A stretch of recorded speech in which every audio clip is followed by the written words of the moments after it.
सर्वांना सविनय जय भीम। आज Republican Party of India RK पक्षाचे पक्षाध्यक्ष माननीय राजाराम खरात साहेब आपल्याला विशेष आपल्याबरोबर बोलण्यासाठी येणार आहेत। विषय महाराष्ट्रामध्ये जी परिस्थिती निर्माण झाली आहे हिंदी सक्तीची, या विषयावरती माननीय राजाराम खरात साहेब आपले मत आपल्यासमोर मांडणार आहेत। थोड्याच वेळात माननीय राजाराम खरात साहेब। सध्या महाराष्ट्रामध्ये हिंदी सक्ती या विषयावर प्रचंड वादन सुरू आहे। इयत्ता पहिलीपासून जे हिंदी सक्ती सरकारने लावलेली आहे आणि त्या विरोधात प्रचंड जन आक्रोश संपूर्ण महाराष्ट्रात तयार झालेला आहे। खरं तर आजपर्यंत आम्ही ज्या शाळेत शिकलो त्या शाळेमध्ये इयत्ता पहिलीपासून मराठी शिकवली जात होती। इयत्ता पाचवीपासून इंग्लिश आणि हिंदी होती आणि आमच्या वर्गामध्ये अनेक भाषिक लोक सुद्धा मराठी शिकायला होते, आमच्या सोबत होते, आमचे मित्र होते। आज दुर्दैवानं इयत्ता पहिलीपासून या बीजेपी फडणवीसच्या सरकारने, मोदीच्या सरकारने शाळेमध्ये इयत्ता पहिलीपासून सक्ती चालू केलेली आहे। याचा मी प्रथमतः रिपब्लिकन पार्टी ऑफ इंडिया आरकेच्या वतीने निषेध करतोय। खरं तर महाराष्ट्रामध्ये मुंबई महाराष्ट्राला मिळावी म्हणून संयुक्त महाराष्ट्राचा लढा झाला। मोरारजी देसाई मुख्यमंत्री होते आणि ह्या लढ्यामध्ये रिपब्लिकन पक्षाचा प्रचंड मोठा वाटा होता। घराला टाळा वगैरे मारून लोक विरोध आंदोलनात जायची। मोरारजी देसाईच्या सरकारने मुंबई महाराष्ट्राला मिळू द्यायची नाही असा चंग बांधलेला होता आणि महाराष्ट्रातल्या जनतेने लोकरेटा एवढा वाढवला की दिल्लीच्या सरकारला नमतं घ्यावं लागलं आणि मुंबई महाराष्ट्राला मिळाली। परंतु जाता जाता मोरारजी देसाई सरकारने आमची महाराष्ट्रातली 105 माणसं मारली, 105 माणसं शहीद झाली आणि मुंबई आम्हाला मिळाली। आज दुर्दैवानं आपण जर पाहिलं की काही काळापूर्वी मराठी भाषेला अभिजात भाषेचा दर्जा दिला। म्हणजे काय केलं काहीच माहित नाही, कोणालाही काही सांगता येत नाही। अभिजात भाषेचा दर्जा म्हणजे काय बऱ्याच लोकांना माहिती नाही, ते फक्त उच्चभ्रू लोकांनाच माहिती असेल। आमचं मत असं आहे, अभिजित भाषेचा दर्जा म्हणून हिंदी मराठीच्या गळी उतरवायची, महाराष्ट्राच्या गळी उतरवायची आणि मराठीची गळचेपी करायची म्हणून ही अभिजात भाषेचा दर्जा दिला काय प्रश्न आहे आमचा। आज महाराष्ट्रामध्ये देशामध्ये बीजेपीचं सरकार आहे आणि बीजेपीच्या सरकारमध्ये जी मंडळी बसलीत,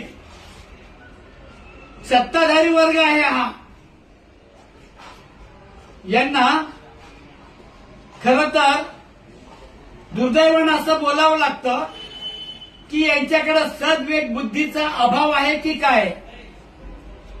कारण संयुक्त महाराष्ट्राच्या लढ्यामध्ये संपूर्ण महाराष्ट्र एकवटला होता आणि तो लढा यशस्वी केला. आज मुंबईमध्ये आता मोर्चे निघणार आहेत. दुर्दैवानं त्या वेळेला सुद्धा संयुक्त महाराष्ट्राच्या लढ्यामध्ये सुद्धा मुंबईच आता केंद्रबिंदू होती. आजही मुंबईच केंद्रबिंदू असणार आहे. गुजराती लोकांनी जन पछाडलं की मुंबई गुजरातला मिळावी किंवा केंद्रशासित करावी असं यांचं षडयंत्र होतं. ते मराठी माणसांनी उलथवून टाकलं आणि मुंबई महाराष्ट्राला मिळालेली आहे. मात्र छत्रपती शिवाजी महाराजांच्या काळात सुद्धा अनेक सूर्याजी पिसाळ तयार झालेले होते. दुर्दैवानं महाराष्ट्रात सुद्धा हीच परिस्थिती आज तयार झालेली आहे का सद्विवेक बुद्धीचा अभाव असणारी जी मंडळी आहेत त्यांनी खरं तर विरोध करायला पाहिजे होता. हिंदी सक्तीला विरोध होणं अत्यंत गरजेचं होतं,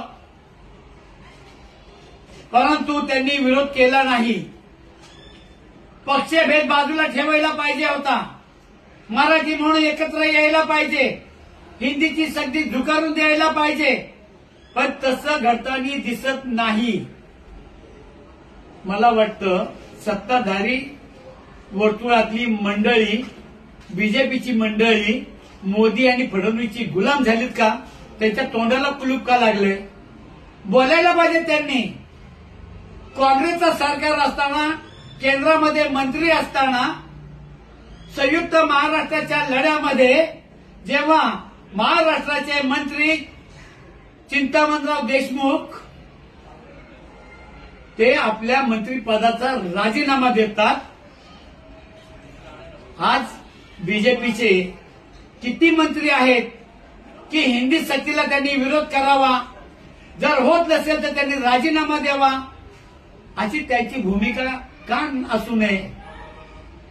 दुर्दैवानं अजूनपर्यंत त्यांच्या भूमिका अजूनही बाहेर आलेल्या नाही. सरकार बोलेल त्यांची पूर्व दिशा, मोदी बोलेल ती पूर्व दिशा, फडणवीस बोलेल ती पूर्व दिशा. काय चाललंय काय महाराष्ट्रात? कोणी यावं ती टपली मारून जावं अशी अवस्था आहे. आणि हे सगळं चाललंय आमचे कुऱ्हाडीचा दांडा गोतस काळ म्हणतात ना, जुनी म्हण आहे, कुऱ्हाडीचा दांडा गोतस काळ. आमचे लोकप्रतिनिधी महाराष्ट्राच्या हिताच्या आड येत आहेत असं वाटण्याची परिस्थिती आज निर्माण झालेली आहे. हिंदी सक्ती म्हणजे कुऱ्हाडीचा दांडा गोताच काळ आहे. आम्ही आमच्यातली मंडळी खरं तर त्यांनी याला प्रचंड विरोध असणं गरजेचं होतं, परंतु तसं होताना दिसत नाही. आज आपण जर पाहिलं, खरं तर मुंबईमध्ये मराठी टक्का हा आजही चांगल्या पद्धतीने आहे, परंतु ह्या मराठी टक्क्याला थोपवण्याचं काम उद्या येणारं इलेक्शन आहे. येणाऱ्या इलेक्शनमध्ये इथं हिंदी पट्टा, हिंदी भाषिक वाढलेले आहेत, त्यांचं मतदान बीजेपीला मिळावं म्हणून यांचं हे नाटक चाललेलं असावं अशी शंका घेणंच जागा आहे. जर मराठी आणि हिंदीच्या मुद्द्यावर मतांचं ध्रुवीकरण करण्याचा त्यांचा घाट असेल तर कदाचित या महाराष्ट्राचं ते दुर्दैव असेल. आणि जास्तीत जास्त हे कुऱ्हाडीचे दांडा बनलेली जी मंडळी आहेत, उद्या इतिहासाची नोंद घेईल गद्दार. काल आपण जर पाहिलं की इंदिरा गांधींनी पाकिस्तान बरोबर युद्ध केलं होतं. त्या युद्धामध्ये भाषिक प्रश्नावर पाकिस्तान आणि बांगलादेश वेगळा झाला. बांगलादेशची भाषा बंगाली भाषा आहे, ते वेगळे झाले पाकिस्तानमधून. धर्म सुद्धा बाजूला ठेवून ती लोक भाषेच्या प्रश्नावर जर वेगळे होतात, त्या महाराष्ट्रात असं काही घडवू नका अशी फडणवीस साहेबांना, मोदी साहेबांना विनंती आहे. हा महाराष्ट्र आहे, जागरूक आहे. ही संतांची भूमी आहे आणि या महाराष्ट्रामध्ये असा खेळ खंडोबा करण्याचा प्रयत्न करू नका.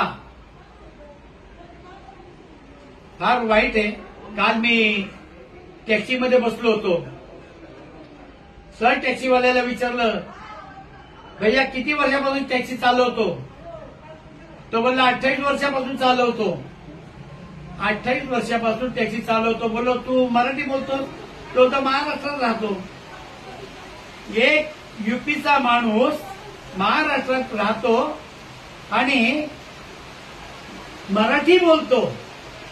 मग त्या लोकांना अडचण काय आहे का जी लोक त्या टॅक्सीवाल्याची मुलं जर मराठी भाषेच्या शाळेत शिकतायत तर ही हिंदीची सक्ती आणायची गरजच काय?